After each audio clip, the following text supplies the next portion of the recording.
Welcome everybody to Write Better Together, a commercial. What? I thought there were no commercials on this show. I'm John Myers. Hey, look everybody, it's Emily Brooks. Hello, John Myers and everybody. We're here to tell you all that we are writing a book. I know so much about this book. I know that we've already started it. I know it's called Write Anyway. I know it's going to have a subtitle. Oh, I don't know the subtitle yet. Man, I was doing so well. I knew so much Still about working on a subtitle. Dang.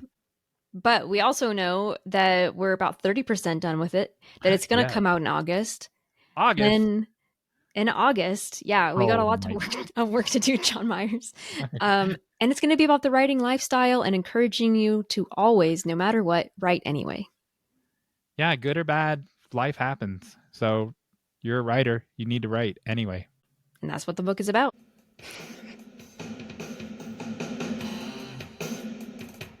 Welcome everybody to Write Better Together. I'm John Myers. Hey, look everybody, it's Emily Brooks.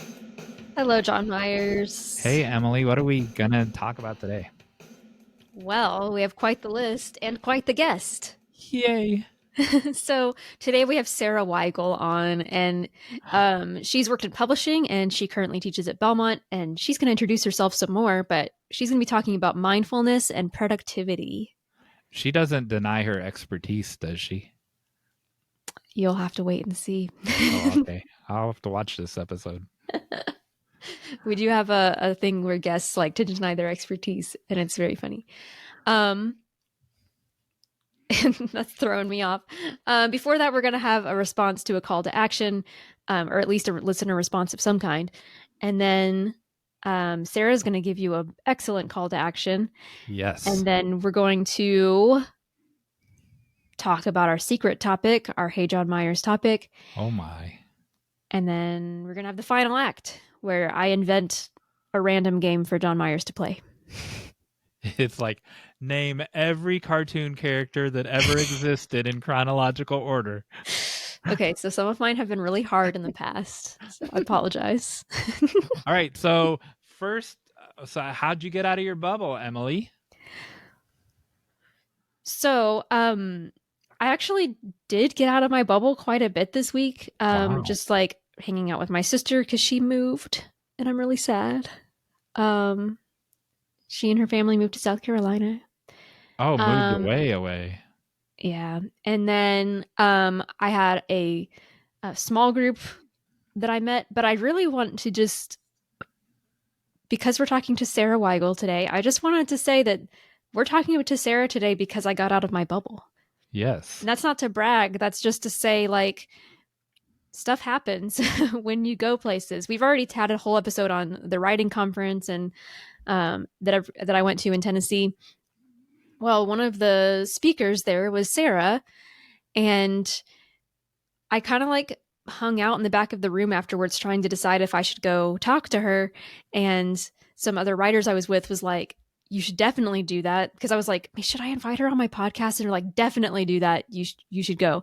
And so I did. And like, Sara was just so kind and so willing.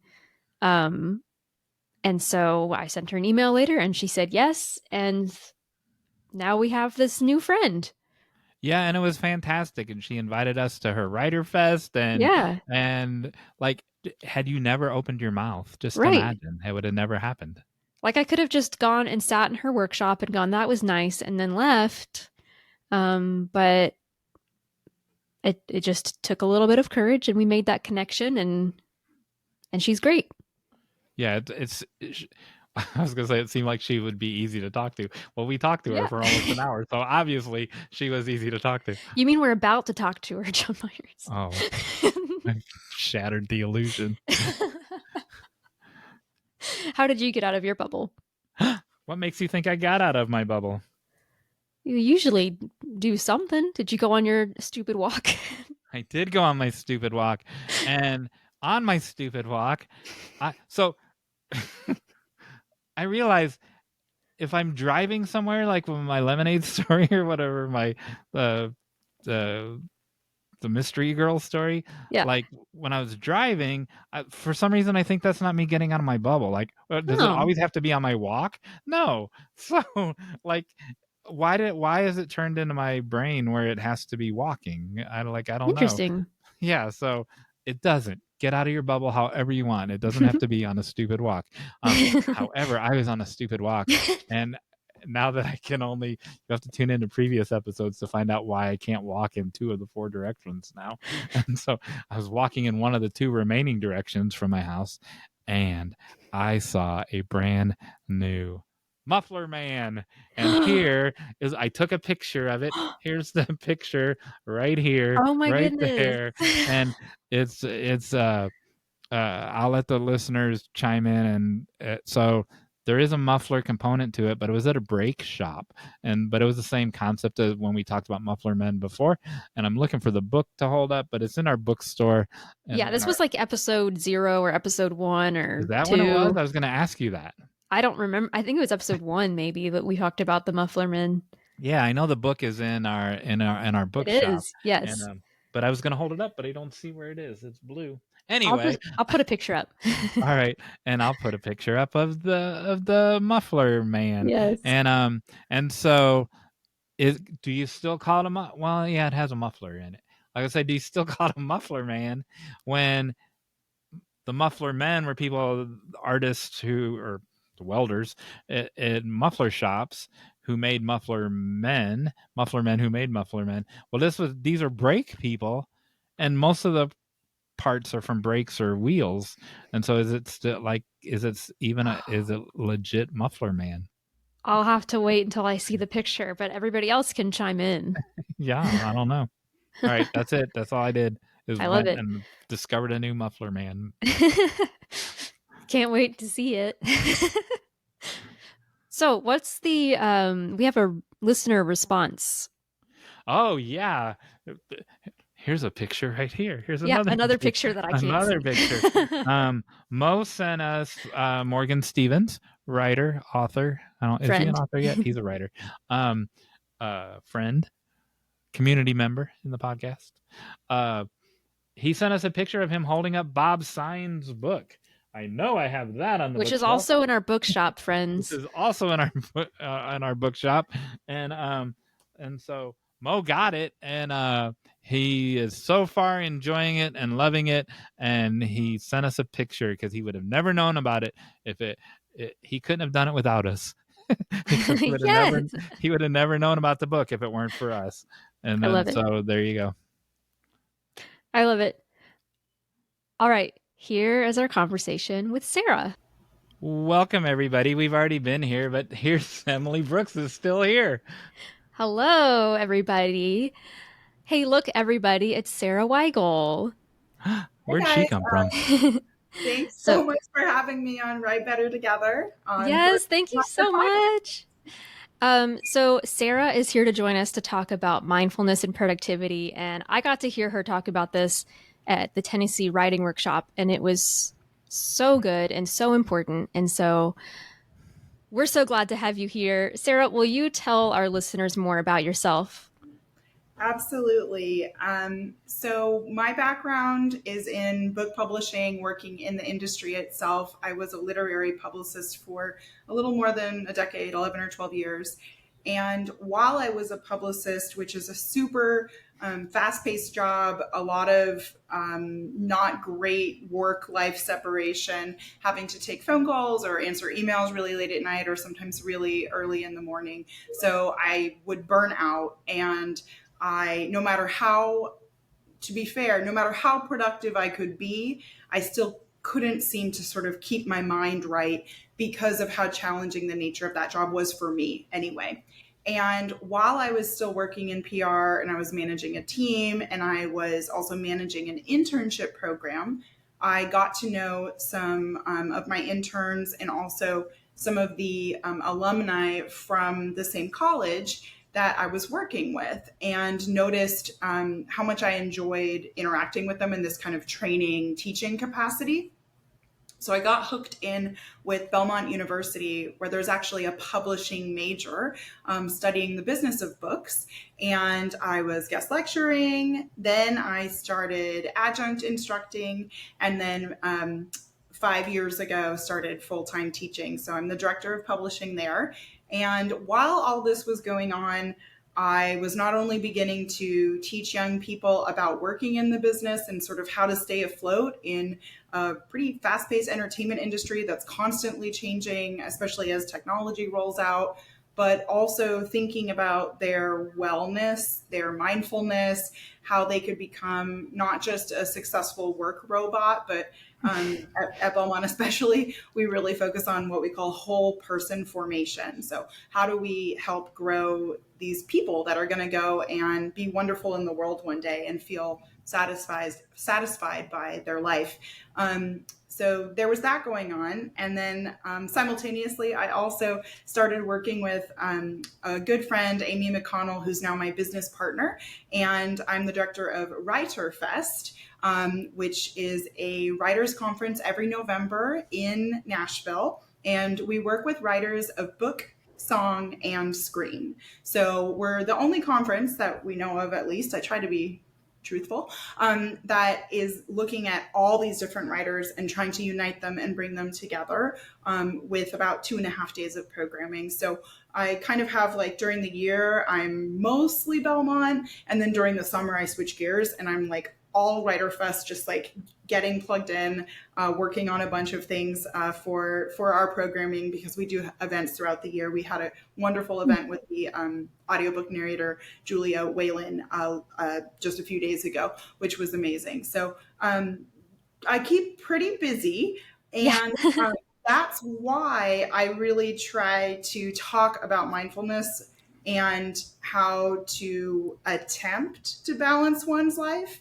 because I personally find it really challenging. And I think that sometimes we're really attracted to the things we're just actually not naturally talented at doing. And I'm not naturally talented at relaxing. So I've had to make myself learn how to do it. And that's something that I love talking about with other people and trying to help them do it. And it really applies to writers too, for a few reasons I'm sure we'll talk about this afternoon.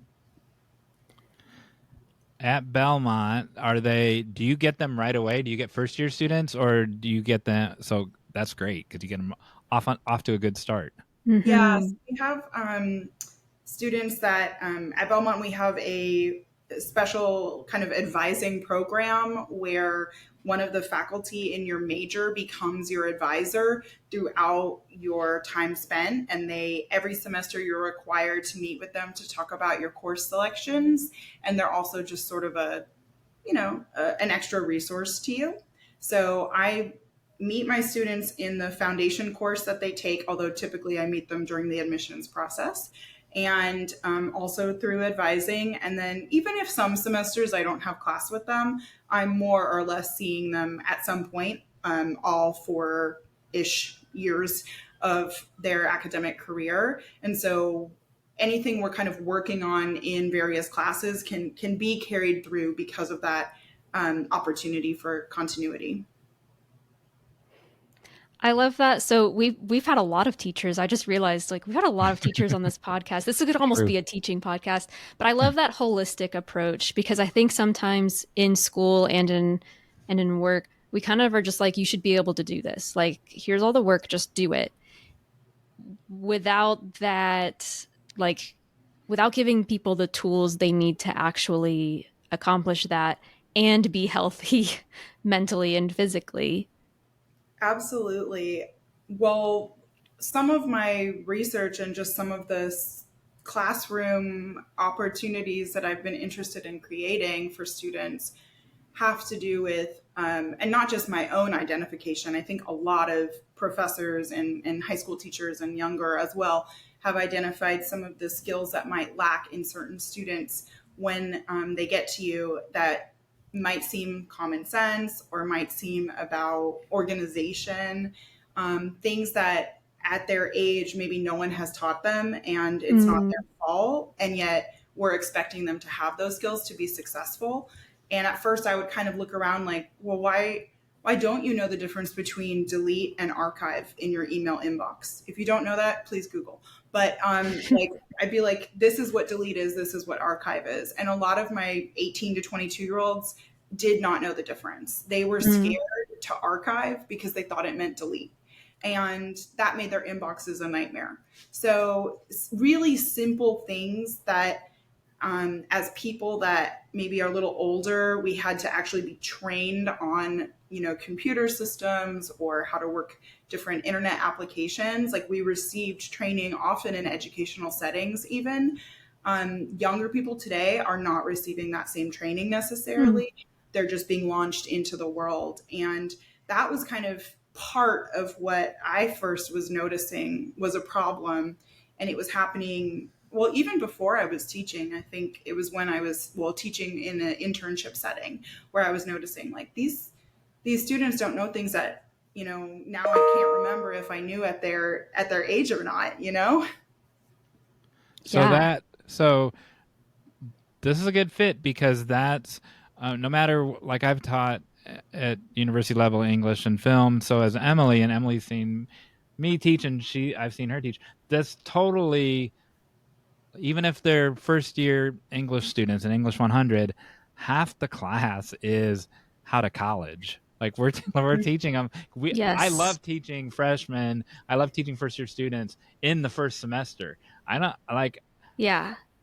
When I get them in spring semester, I've got to retrain them because sometimes they learn this or that. The things like you're talking about email, they learn that from their roommates because no professor took the time to teach them that.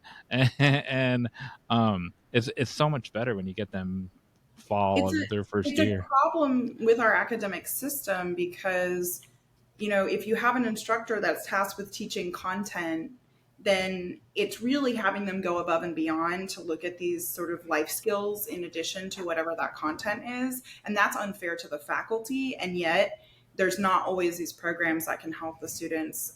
Some universities have them. I know at Belmont, we have a lot of programming that's, meant to help with the transition, but how many times can you tell a student something and they're still are like, I don't think you ever mentioned that would be on this test, and that's just in nature. It's nothing necessarily bad about the particular students. So I just think it takes a lot of reinforcement. And what I started to notice was thinking about kind of people that are looking into careers where you have to operate on all cylinders, which is, like PR or working in any entertainment industry. Sounds like, John, you really know from screenwriting. It's like you have to be on all the time. And in order to support kind of your mind's work and your creativity, I think you need to be really organized to be successful. And I noticed like, okay, it would be a deficit. Like I can't just teach the content. I'm going to have to go into these other areas as well, because they're the reason why I've had any success. It's not just my content knowledge. It's really these kind of business administration skills that I've been developing and learning about over the years. Absolutely. So I'm trying to think of the next question. How we can transition to I really want to talk about mindfulness. So when you're creating those holistic approaches for your students, what does that look like? I know in the workshop you talked about teaching them to be mindful and to take care of their mental health, even with all of this other stuff that they have to do. Yeah, so I guess my story with the beginning of a small exploratory study that I did in like 2020 and 2021, I had a friend that I made at work. Her name is Cherie Broussard, and she was a professor of PR. And she's actually gone back to practice now. She is full-time back in PR. She's not teaching. Every time we talk, she's like, I miss having students. But she and I met in a kind of mindfulness-centered faculty group where we connected over the fact that we were both publicists and we both were really interested in mindfulness, in part because we found it so challenging, as I've said before. And we talked about the need for our students to find a way to cope with the kind of breakneck pace that they would probably one day experience in their lives, because we were noticing, as young as they already are, that they were burning out, or they were kind of living this sort of stressful event to stressful event to stressful event lifestyle. And we were like, this is not going to be sustainable. And we hate that people in this particular career path burn out and leave or go do something else when there's so much that's wonderful about this career. I always feel like a hypocrite saying that as a person that's a former publicist, because I left. But I kind of get a little taste of it sometimes with pro bono consulting and things like that I get to do for the library here.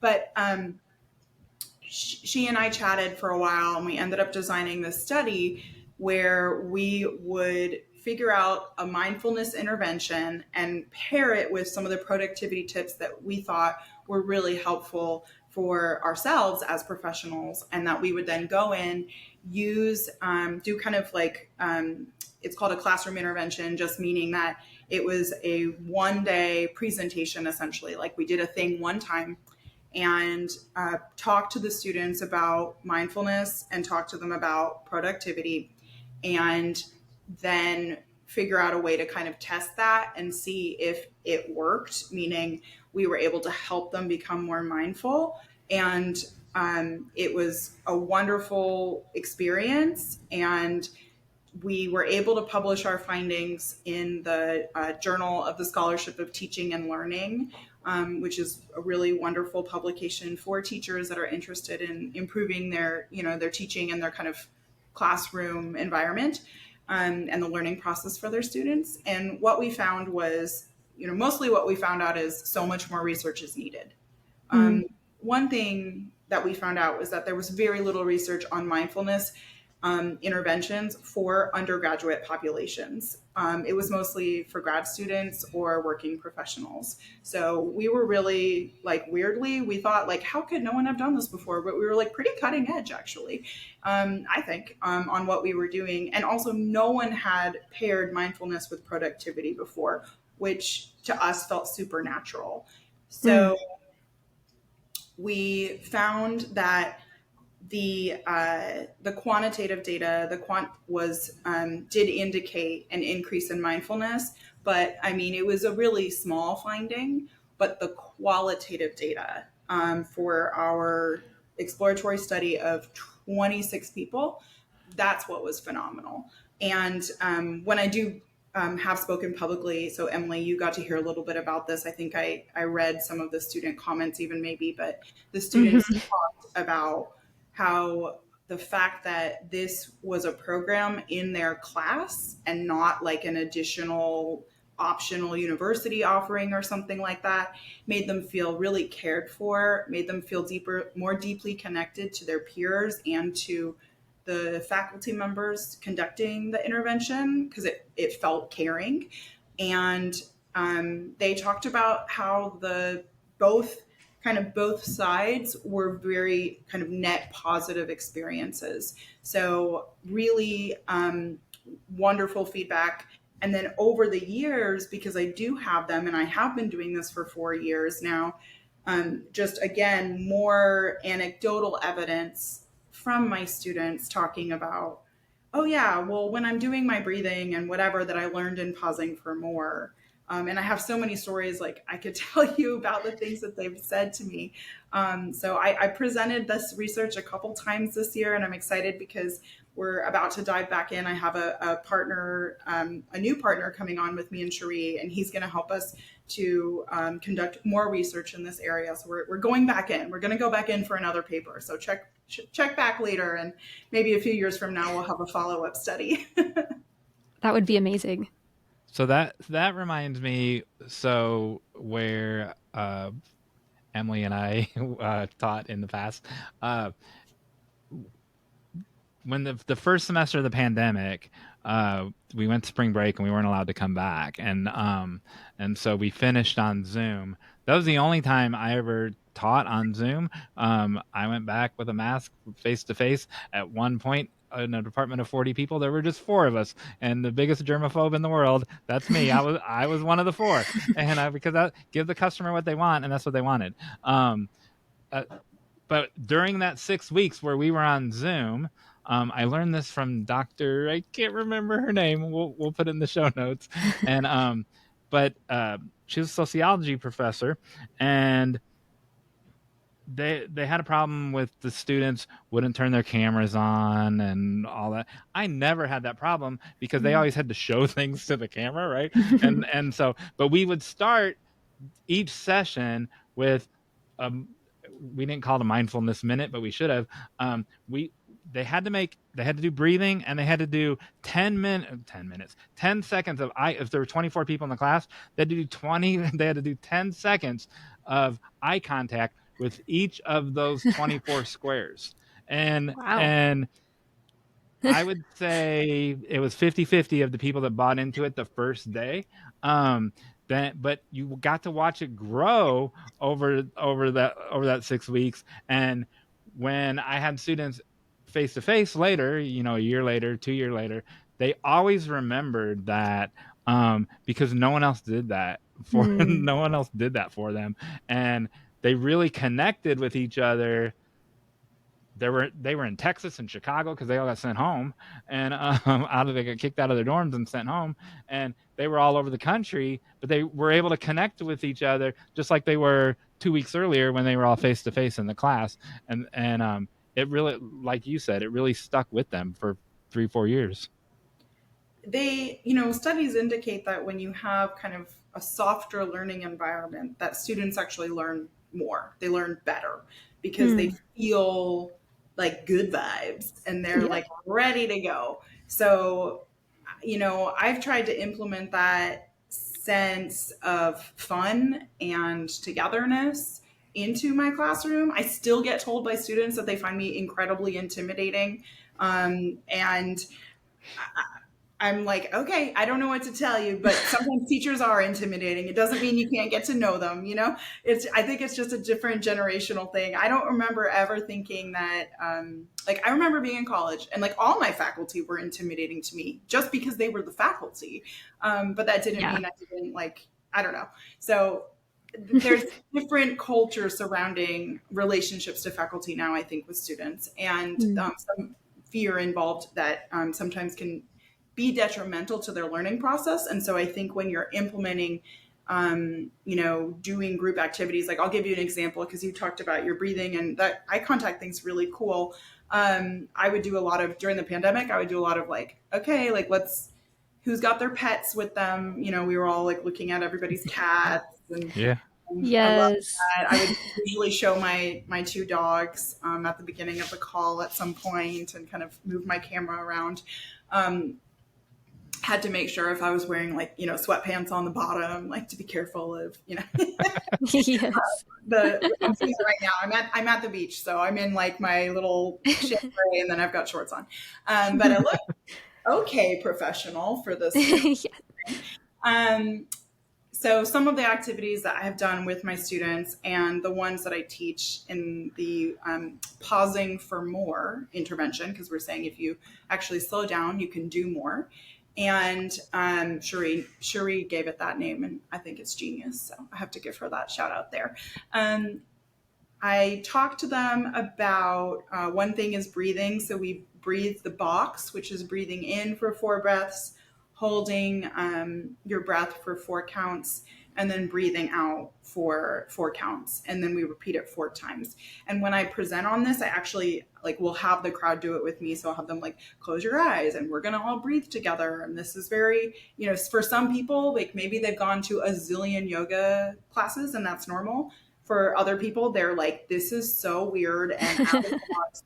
I can't believe she's making me do this. But I think it's a good thing to, kind of test ourselves. And they have indicated, medical science has indicated that when you slow down and breathe more, that you can calm your nervous system. So it really is physiologically helpful.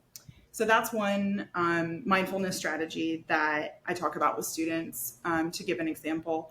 And the feedback they give is they talk about, oh, I got nervous before a test, so I was doing my breathing and I felt better. Or I have a hard time falling asleep at night, so I do that and then I feel better. So things like that, very practical, very simple, easy to remember, so you can do on your own. Another one is text contemplation, and this can be, Belmont University is a Christ-centered university is the language we use. Not all of my students are Christians, but most of them have some kind of faith practice. And so they might do scriptural contemplation, reading something from the Bible or the Quran or something like that. But then there's also simply reading poetry. So in class, I try to have my classroom be a neutral space where faith is welcome, but not provided, I guess is the best way I can put that. We all have very different philosophies about that at Belmont, by the way. But I use a poem and not scripture so that it feels safe and inclusive for everyone, no matter what. And I will read a poem. I'll have a student read it as well, so it's not just my voice in their mind. And then we read it silently, and then we just talk about how did it make us feel. And they're shocked because they're like, well, I'm not a poetry person, or I don't know anything about literature. And I'm like, you don't have to. This is just you and your heart and what you're feeling right now. And that's a really lovely way to kind of connect. And they'll tell me, oh yeah, I started doing that. I'm reading poems, 3 times a week after lunch, and it makes me feel grounded. I think there's a maintenance person here, you guys. Can we pause for a second? Yeah, we can pause. Bring him on the show. No. Hi. Teach him some mindfulness. 1 second. You're good. No. Yeah, I think pienso que estamos bien. Sí. Gracias. No pasa nada. We're totally leaving that in. You can leave it in. Oh my gosh. I don't know. It was pest control. Like I'm not. I'm like I haven't seen any. You better let him do his job. Not right now. I'm like I think we're good, and I don't want them spraying while I'm in here. Like that's true. That's a good point. Yeah. That's so funny. All right, you can bill me as the pest control episode. That's great. Anyway, the third. Okay, so we talked about text contemplation. We talked about breathing, and then another modality that we talk about with our students is journaling.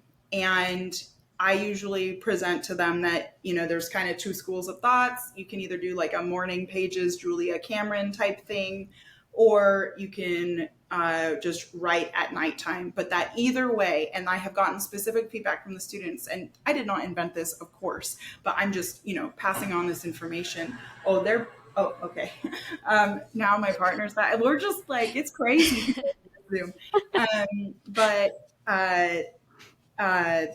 the I totally lost it. We're gonna have whether it was journaling. You said something about like whether it was in the evening or the morning. Yeah, evening or morning, and that it is kind of the most important thing is that they're not writing to reread it. Yeah. That they're writing it to just write it and throw it away, essentially, never look at it again. And I've had specific feedback from students, that's what I was saying, that it released them from this feeling of, I don't even want to write anything unless I write it perfectly. Yeah. And they needed that permission that, no, this is for you in the moment. It's not for you later. And it's certainly not for anyone else. And then that opened them up to being able to write 4, 5, 10 pages every morning and get out all their thoughts and anxieties. And then they just felt good all day. And I don't even do that myself. That's incredible. That is. Like I do the breathing. That's the one I do the most of. I think, that's a pretty amazing thing to give to an 18-year-old. And then you make them practice for an entire semester and check in over the years, and then it can become a life habit if they choose to implement that. So how long are your classes at Belmont? The class that I teach the intervention in is a 75-minute class. So we have, in the past, we had 80 and 55 or 50, I don't remember, minute classes. But so we would do that at the beginning of every class, but we would do it in class. So it would just be a free write, right? And but it was basically journaling. There's no wrong answer. There's no right or wrong. But we did, and if it was a topic, Untangle this cord while you untangle your life was a game that Emily had to play last week. Yes. If they were wrestling with a hard topic and they were working their way through it, they could share. Everyone had to share, and so they didn't throw it away, but they didn't have to share anything they were uncomfortable with sharing. So they could talk around it. They could put it in, um, put it, they could tell the story, but put it on their best friend or put it on their grandma, even though it really happened to them. And so when everyone does that, um, they get really comfortable. Plus, in the first week, don't tell anybody this, but we don't do any schoolwork. We don't do any English, anything. We do team building for the whole first week, whether it's 3 days a week or 2 days a week. And so by week 2, they're all a team. I love that. Even if you have 125 students, that's 24 in this class and 27 in this class, and they're teams, and so they're fine with sharing because they know each other. Even the most shyest introverted person will share something, and it's very weird. Like if you ever guest teach at someone else's class, like this happened to me. So someone brought me in to guest teach in week 9 of their class, and I had them do a free write, and then no one would share. Like in week 9, Yeah. like I'm like, what? This is a creative writing class. Why is no one sharing? And they're like, you mean out loud? I'm like, and so yeah, it's not one size fits all, definitely.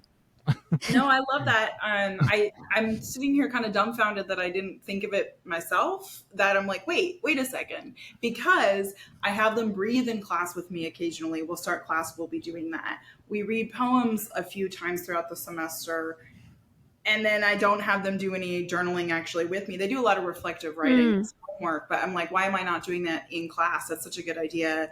And then using it as a way to kickstart a conversation. The other thing I do, which it's not in the study, but I also just make them stretch. So I'll like get up and be like, everybody, as long as you are able and feeling well, please stand with me. And I'll like lead them in stretches, but I'll tell them that they can, I'm like, if you feel compelled, your body needs something different, go ahead. And I have a weird crossover of students who are studying publishing and also are ballerinas. So I have like a ton of dancers in my classes, which is really fun. So, and I dance salsa. So we get up and we're just like stretching together, and people don't think it's weird. I mean, some of the people think it's weird, but I'm just like, bored, like get comfortable. So that's something else that we do that I think is very bonding, because it's like you're hopping around or whatever. And at first they're nervous. By the end of the semester, they're like, oh yay, we're doing stretch time. Like I'm not just a learning robot in your classroom. So in film school, screenwriters had to take acting 101, which in hindsight is a great thing. But so you might have 20 people and there'd be 5 screenwriters and the rest would be all theater majors. But every class started with stretching, and you had to like reach to grab the pear off the tree. And the 5 of us were really uncomfortable, but that uncomfortableness lasted maybe 3 classes, and then it was gone. And then the theater people, they were used to that. And so but yeah, it's a great practice. I think it's a good reminder even for us, like, who are not in school, to take care of ourselves. Like, we can have our own, like, initiate our own stretch time or our own breathing time and be like, okay, I'm not a working robot either. Like, I can take a minute. Like, I've been sitting at this desk for too long. I need to get up and stretch. And it's a good reminder. So interesting that you said that. So here's my notepad. When we're done with Sara. So Emily and I are teaching a master class at WriterCon in Oklahoma City, and I've added because we'll have segments. Like we haven't built It's the like outline a 3-hour thing. It's a 3-hour master class, and so we'll have segments in it, and we definitely are adding a mindfulness I love it. I'm inspired towards the front of it. And those are people that are 40, 50 years old. They're all, you know who they are. They're not 18 and 19-year-olds, and they need that. I think, something I talk about with students, something I talked about at the presentation Emily came to was, the we all know mind-body connection, but we don't always think about it in terms of anything other than improving our squats at the gym or whatever. Right. That's the context in which people think about it, or Yeah. having a really great yoga session. But it's helpful at all times for us to be grounded into our bodies and not just be, cerebral or floating out in space. And so when I talk to my students about, like, you have to be inside your body to learn. You have to be inside your body to write and to create. And if you're creating from a place of disconnectedness, then you're not going to, you're essentially adding your own hurdles to jump over on your path toward the finished whatever it is that you're making. And that by taking, like, slowing down, we actually, we pause for more. We are able to accomplish more that we care about. Wow.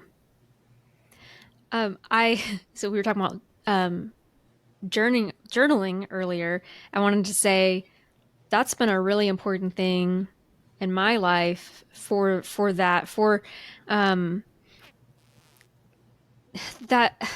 not being distracted. Like, you take that moment to put everything out there so that when you are writing or doing whatever you're trying to focus on, you're like, I already thought about that today. Or if it's an evening practice, okay, I'm going to think about that later. And it's almost like permission to let it go for a little while. Mm-hmm. And I've never said this on the podcast, but Let's all lean in. I realized that I realized that the person who is now my husband was the person that I wanted to be my husband as I was journaling. Oh.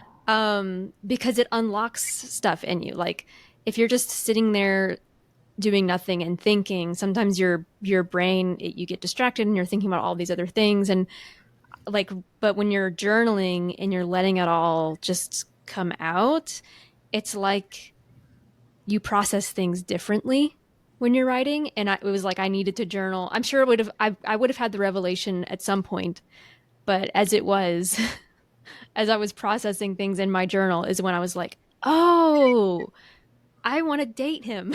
Like, I like this guy. Does he know this story? Or is he going to learn it on the podcast? He's read my journals, Okay. so yeah. At least those parts of it, not all of it. I think there's something about the writing process, whether it's by hand journaling or if you're typing, but like in kind of a journal setting. Because I was thinking about, like, the differences between those experiences as well while you were talking, Emily. But I think that no matter what, it is a way of thinking. It is a way of coming to conclusions about yourself and about your life. And we don't always give ourselves those opportunities these days. Yeah. It feels like such a gift when you're able to kind of think that way, I guess. Yeah, and it is a sacrifice of time. I say sacrifice. Mm-hmm. It's hard sometimes to, like, I don't always journal because I'm like, I've got so many other things that I need to do, but I never regret it when I do take that time, because that's time that I could have been spending just scrolling on my phone, and instead I did it to really do something that was actually helpful and important. You're getting at here kind of the premise of the second part of the study. So that was a really good transition, because I think people think, again, like, I don't want to pause, I don't want to slow down, I've got to go, and then they burn out, or they make a mistake, or they just don't process through their feelings about something or whatever it is, because they think that's the way to optimize their productivity. But slowing down, practicing mindfulness is actually a tool for productivity. But then there's also the sort of like direct productivity skills that we try to teach our students. I mentioned before that, kind of some basic email skills and etiquette they may not know. So we'll teach those, delete versus archive, suggest maybe using some kind of organizational method up to their discretion, and I'll kind of point them in a few directions with links of, these are some options to think about. Using inbox zero for sure. I'm a huge proponent. All that means is that you are trying to not have any unread messages in your inbox. And when they're unread, it means it's because there's still a to-do for you. It means there's an action item you haven't gotten to. So I can tell you for a fact that I'm under 10 unreads in each of my inboxes right now. And that's just because I'm like, okay, I'm going to get back to that person after vacation when I have time. So this is a really great organizational tool that my students have, like, the ones that start doing it, they're like, oh my gosh, I had no idea.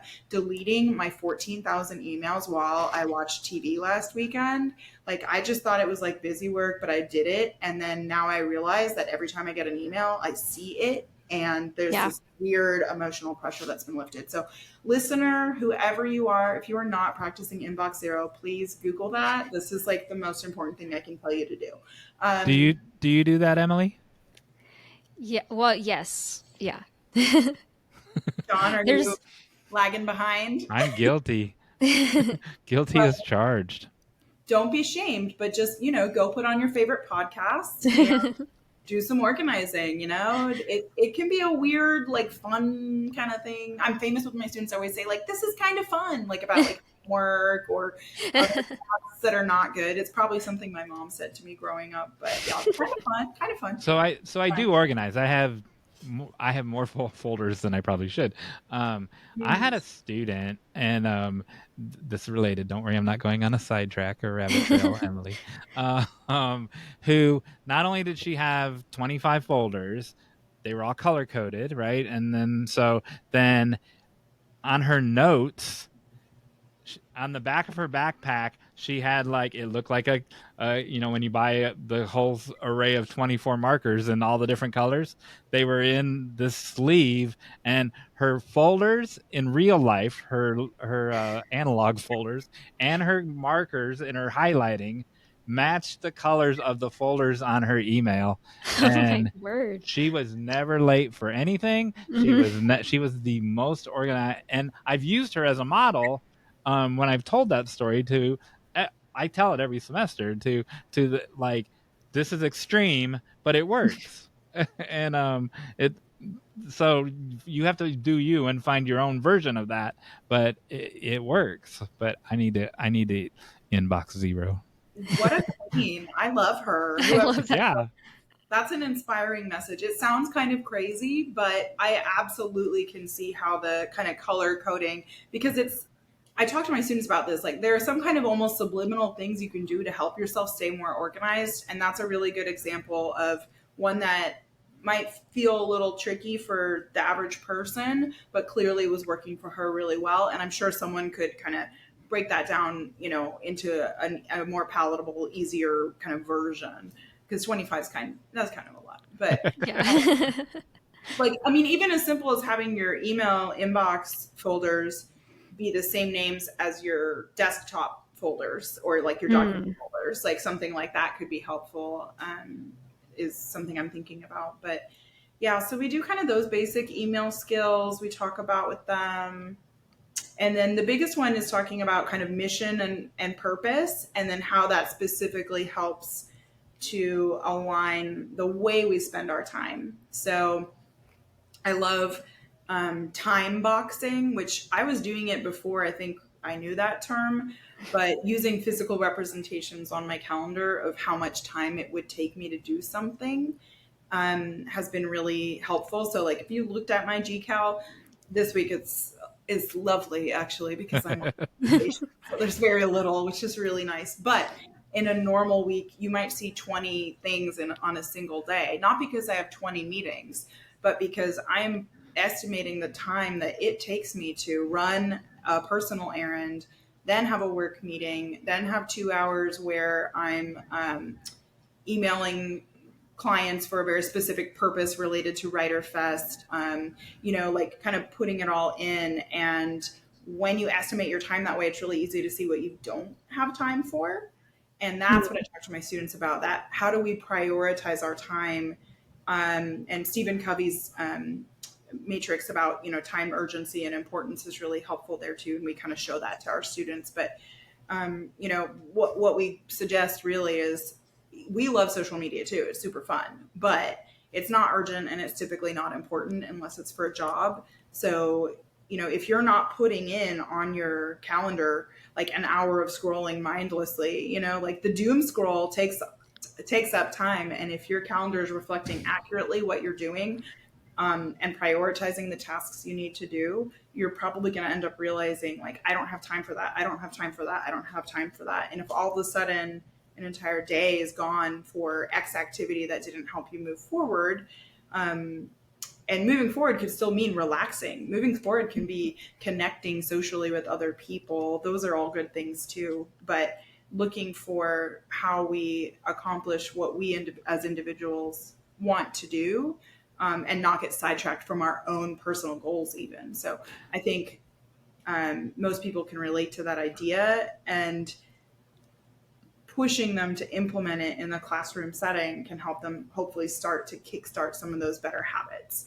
Although I will say less people choose the time boxing, like in class when we kind of like, okay, pick a productivity skill. A lot of them will do email, inbox zero, and then also Pomodoro method, the idea, like you set a timer and do like 20 minutes of work and then 5 minutes of break. A lot of them like to do that too because it's helpful for studying specifically.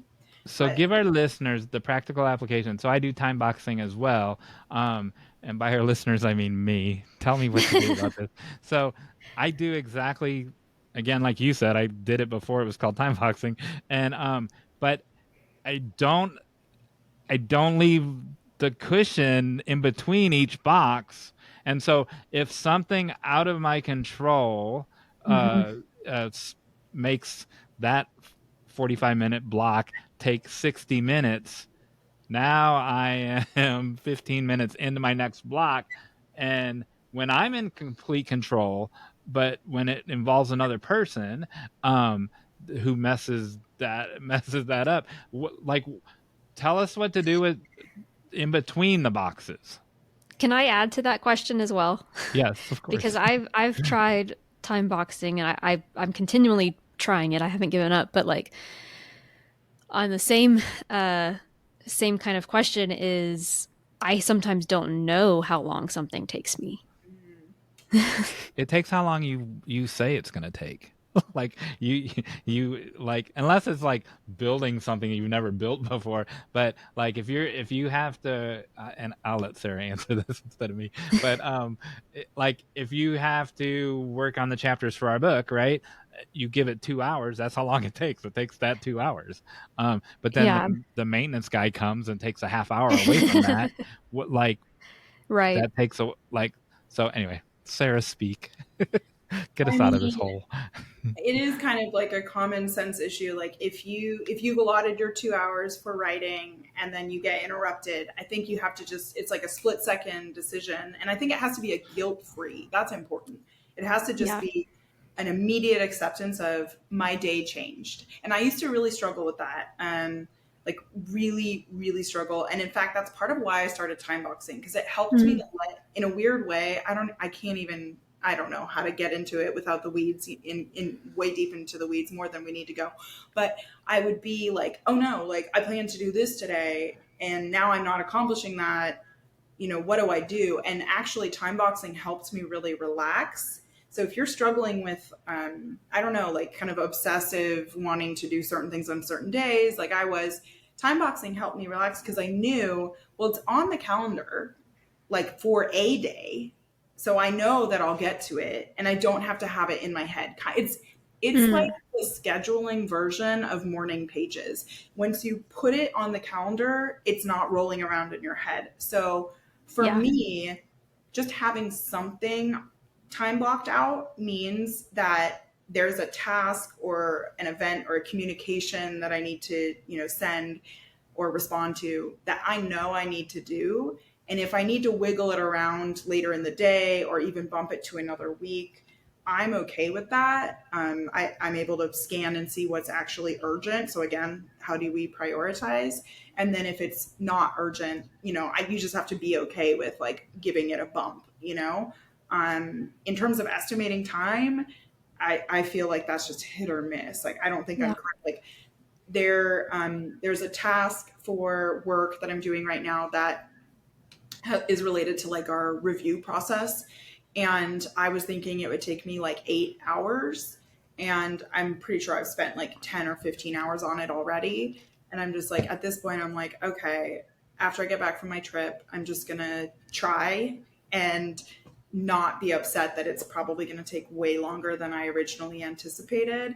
But I'm leaving, you know, a lot of blank space on my calendar, you know, kind of suggesting to me that that's time for that. So I think just never, okay.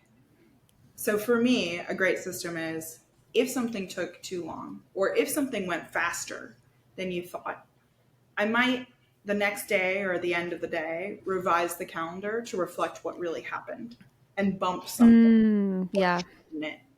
And that can help you in the future, because I think if you're learning to use a calendar system for yourself and you're really looking at your iCal or your GCal or whatever, your Outlook calendar, like every day, you're going to be in there constantly. I mean, I'm literally like all the time. And it, even though that sounds boring and terrible, I think it helps me to make more space to do the fun stuff when I stay on track with what I'm planning for myself.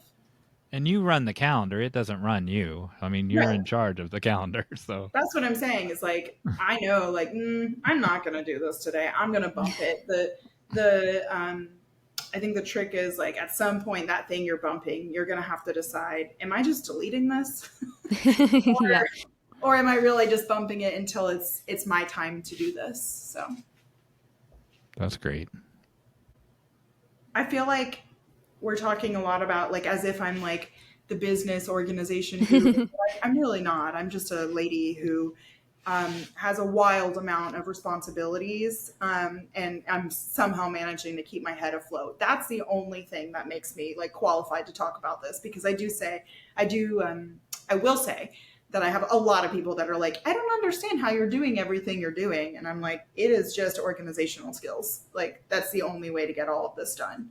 You're in a long line of guests who and Emily knew I was going to say this, who bat away their expertise. Like, I'm not really an expert. Yes, you are. Yeah, we've had everybody has said that. That's so funny. Well, I think that's how you feel it, unless someone's given you like a gold star of like, you're a productivity expert. I'm like, I haven't written a book about this. Like, you know, like I talk about it. And all I do is try to share what has worked for me. And then now anecdotally, you know, what is working for all of these young people that I'm just absolutely blessed to be able to work with. And, you know, some of them will be like, oh, that one didn't work for me. I couldn't do it. And I always kind of am like, user error. But everything doesn't have to work for everyone. But you know, to kind of go back to, because I want to make sure I underscore for your listeners who, you know, presumably are people interested in writing, like, why am I on this podcast? Like, obviously I'm a writer and I support writers through what I do, but this work, the productivity paired with the mindfulness, is really helpful for writers. And I think one of the more helpful parts, I'll break it down into two things. I did not like plan this in advance. Oh, should this be my call to action? Actually, sure, if you're ready. Yeah. That's what it is. I have a dual call to action, and it's really just simple. It's what I ask my students to do. I'm like, sorry, I'm such a hand talker. I get it. For those that are maybe watching instead of listening, they're like seeing my hands all over the place, probably very distracting. But okay, call to action is the same thing that I ask of my students. One is try to implement a mindfulness practice into your writing life. And I'm going to give a couple examples that are not just the ones we talked about, but actually go a step further. These are ones I also use in like an advanced writing and editing workshop that I teach. So one could be meeting up with a friend, talking to them about your manuscript, and then doing a breathing exercise together. And then both of you write. So I call it companionate writing, when you're kind of side by side or across from someone and you're both working and writing. But that accountability can be really helpful. But adding that kind of shared mindfulness moment together can be a wonderful ritual, but you can also do it on your own. So that's, I guess that's my first call to action for the writers who are listening is meet up with a friend and do something mindful together. Or it could be you read a poem together, you could take a walk together and then go sit at a coffee shop, do something mindful, then sit down and write with them. I absolutely promise you it will be an enjoyable experience as long as the person you picked is someone you like. Okay, great. And then you'll be fine. And then the second call to action that I would give to listeners is that it can be really easy to fall into the trap of writing with inspiration.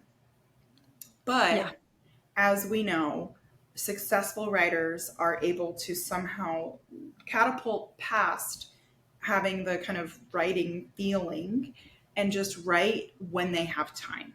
They just write anyway. They just write anyway. That's the name of our book. Yeah. Oh, yes. Oh my gosh. Could I have such a opening book? This. Okay, I can't wait to read it. And so we'll have to have you come talk about it at Writer Fest because this I'm so on board for this. Yes. But it'll be done by then. Oh yeah, we're working on it. Wonderful.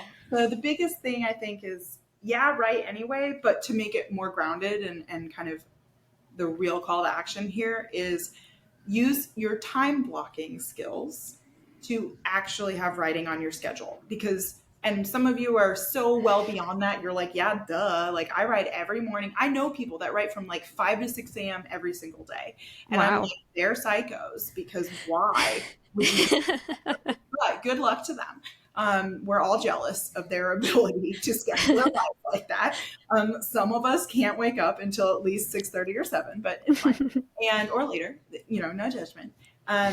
But if you're not someone that has time blocked in, and by that I just mean using your calendar, like saying and you can start with once a week. You can just say from 10 to 11 a.m. every Saturday, I'm giving myself 1 hour. If you are a parent, get a babysitter or a co-parent or a neighbor to watch your kids, go sit at that coffee shop for 1 hour. And then that is 1 hour. You can probably write 500 to 1,000 words, maybe more, 2,000 words. It just depends on your writing speed and how familiar you are with whatever you're working on in that 1 hour. And if you then calculate, okay, if you write 1,500 words a week for how many weeks, when will you hit your word count goal for your project? That's an incredible thing. And it's breaking everything down bite size. It's so much more attainable and mentally more easy to kind of keep on track if you have that. So the last few months I have been extra busy and I have not been working on my manuscript, but I've still had twice a week on my calendar, write 800 words. Like that was my calculation at that time for how much I wanted to get done by X amount of time. I am not hitting it. I did not do well here, but that's okay because guess what? Yeah. Next week I'm planning on actually, getting back into that particular project again. And I'll refigure out like writing something is better than writing nothing if your goal is to publish something. And if you need to downsize, I think the biggest mistake people make is thinking they have to write every single day. Sorry if your book says that, but I think just do something that you can do and let the rest flow from that. And I find that to be the only way I can give myself permission to give myself grace when I spend a couple months not writing the way I should, but then I'm back on, for several months at a time being extremely productive. So a lot to say. Just put this in your calendar, yo. You're saying that the final chapter shouldn't be called "When Sara Wigal Says Take a Day Off, Write Anyway." Yeah, exactly. Okay. I don't know. We gotta rest. We gotta pause sometimes. Yeah. So, oh, absolutely. No, I mean, I know people that they're very into it has to be every single day. And a lot of very famous writers say that, but I also think that can be really intimidating. Maybe there's a certain level you get to and then it's right every day. But how are you going to go from being scared to write to all of a sudden you're writing every day? There has to be a way to get there. And I think the way to get there is probably to make a compromise about writing once a week or 4 times a week or whatever that is for someone's life and lifestyle. Amazing advice. I absolutely love it. Sara, thank you so much for this. We just absolutely love this conversation. You are Thank you so so welcome. much, Sara. You're so welcome. This has been a blast. I love getting to talk to and about writers. That's kind of what I do all day. It's great. I love it. There you go. There you go. And we're back. That was great. And It was wonderful. I can honestly say it was great because in a previous episode I was like, oh yeah, that was amazing when he said the thing that he said, and we hadn't recorded it yet. And so now we have recorded this one, and so I know that it was great. Yes. And the other one was great too. And so. she decided to talk to us while she was at the beach. I was honored that she took a break from her beach time because I'm not sure much could drag me off of the beach if I was. Did you know she was at the beach? No, I didn't know. Yeah. Now I wish I was at the beach. All right. Yes. Hey, John Myers. Yes. You are a self-proclaimed fan of Kurt Vonnegut. Yeah, we have the same birthday. Oh. I stumbled across a story about him that he told himself.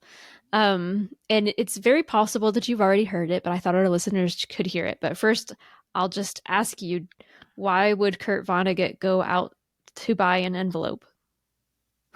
Oh, I know exactly why. I'm not my gosh, I'm going to get one right. You are going to get one right. A single envelope, because his wife is like, why don't you just... I don't think she said Amazon, but we'll put a link to buy envelopes in the comments below from our Amazon affiliate. And no, because he likes to go out of his bubble and talk to people and talk to the clerk at the stationery store who I no doubt made fun. He's no longer with us, so we can say this. Who no doubt made fun of him for coming in to buy an envelope. A single envelope, because they were like, now we got to open a whole package of them. And but yeah, that's why. And so did you know? So here, hey Emily Brooks, do you know where you can still buy a single envelope? This one's easy. A single envelope? Yes. Can you do that at the post office? Yeah, you can buy it with a stamp on it at the post office. Oh, it has to have a stamp on it. So if Adrian Sanders, former postal worker, was here, she would confirm that for me. Oh, yes. But you're just going to have to take my word for it. So I didn't stump you, but I'm going to share the quote. And there's some swearing in it, so I'm not going to read the whole thing. And he says, and of course the computers will do us out of that. And what the computer people don't realize or they don't care is we're dancing animals. You know, we love to move around, and it's like we're not supposed to dance at all anymore. Those computer people. I spend so much time on my computer, but I did think it was really just a sweet story that he was like, I need to just get out of the house, which is what we talk about all the time on here, right? Get out of your bubble. And he was talking about the importance of that. And like, he's like, I get to meet a lot of people. A fire engine goes by. I give them the thumbs up. Like, I'll ask a woman what kind of dog that is. And like, he's just talking about getting out of his bubble. Exactly. I almost brought this up when we had Sara, that so Charles Schulz, who worked from home, who drew Charlie Brown and Snoopy from home, he had his office on his property, but it was not in his house. And so there was a walk to his property. But every morning, talk about write every day, he drew every day. Yes, yeah. And he would go to his favorite diner and have a glass of orange juice and an English muffin every morning, and then go to work, because he believed that you got dressed to go to work every day. Yeah. And so it was part of his routine was to get dressed and go to work. And I knew a guy who, I can't remember who it was not Mike Moretta, who worked from home and had a separate office, and he would get in his car, drive and get Starbucks or whatever, and then come back, because he wanted a daily commute. to I have I have a brother-in-law who did that. okay, maybe that's a guy I know.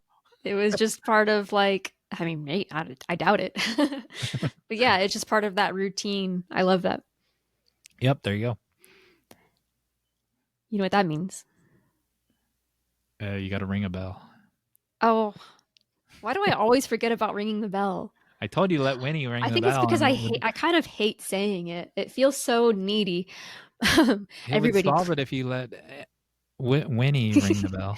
Winnie's abandoned me. She doesn't even care anymore. Aww. Happy anniversary, by the way. Hey, everybody. It was Emily's wedding anniversary since the last time we saw each other. Yes, it was yesterday, or 2 days ago, but not when this podcast came out. No, and so here's how my brain worked. I said ring the bell, and then I thought of wedding bells, and then I thought it was your anniversary, and so that was the connection. Okay, ring the bell.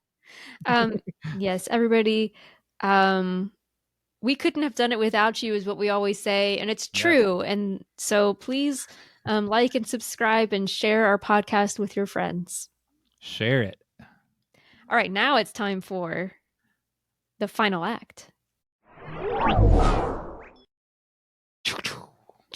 I'm going to share my screen because I've got instructions. Hold on. I got to close all my tabs.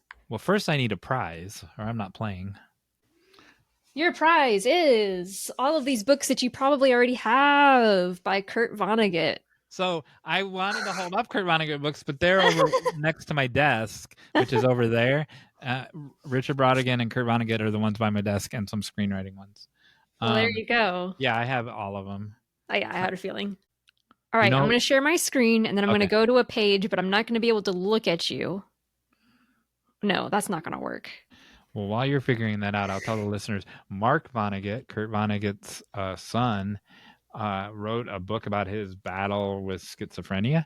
But I don't know when, 30 years ago probably, and it was fascinating. And he was a good writer too.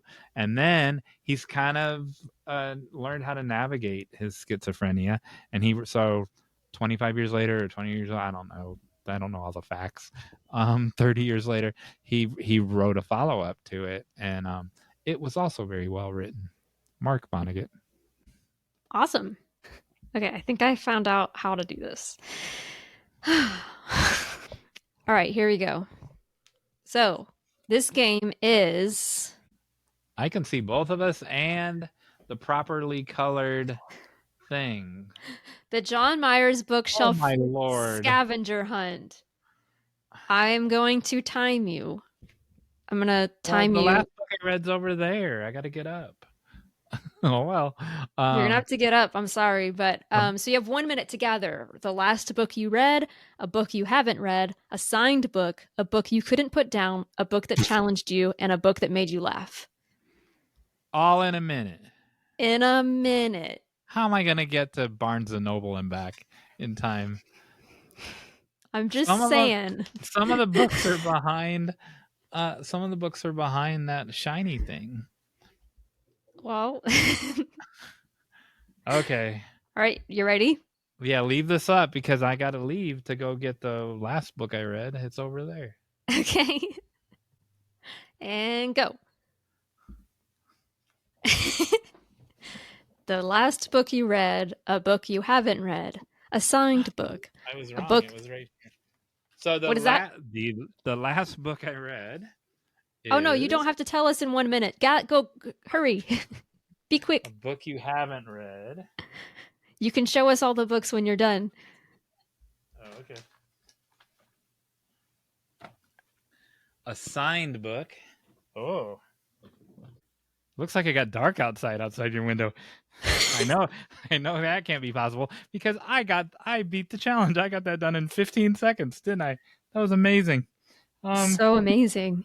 All right, so what'd you bring? Tell me what they are. Well, I put it away. I don't have the list anymore. The last book you read. The Protagonist's Journey by Scott Myers. that I've been wanting to Ooh. hold up. See, it's even got its bookmarks in there. That I've been wanting to hold up forever. It's very worthwhile. It's almost like a textbook, and it breaks down proper protagonist fashioning, and well, actually storytelling. An introduction to character-driven screenwriting and storytelling.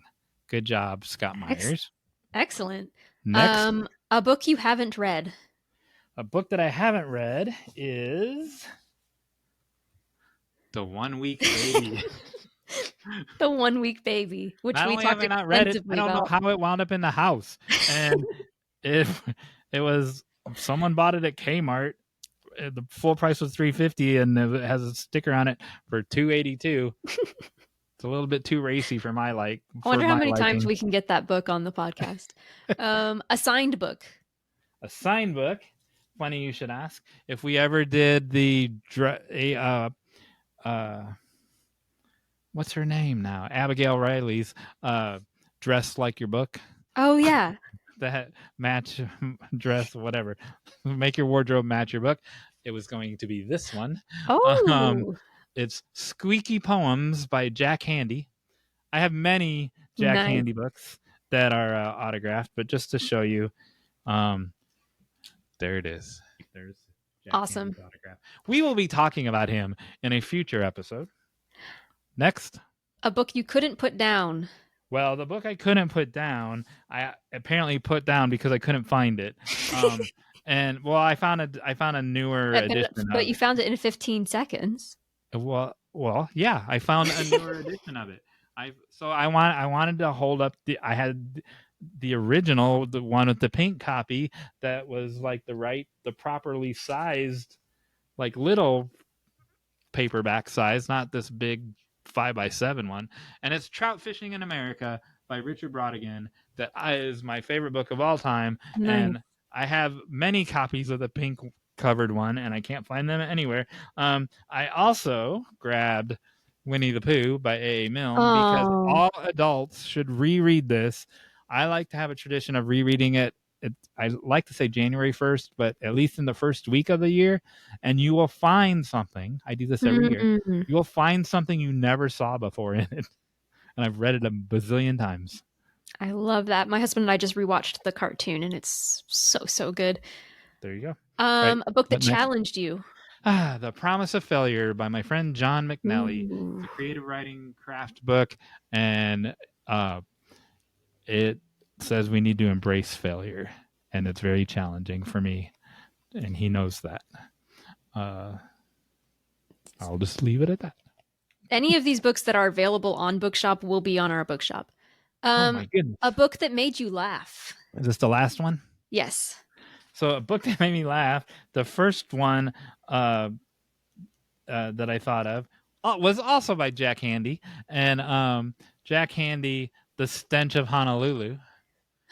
And then last year, it was almost exactly a year ago, the sequel came out called Escape from Hawaii, a tropical sequel.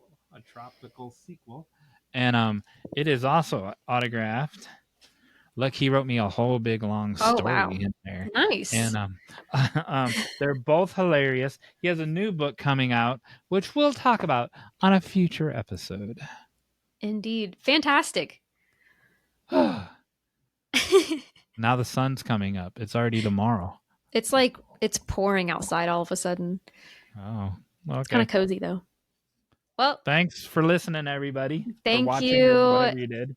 And we couldn't have done it without you. you.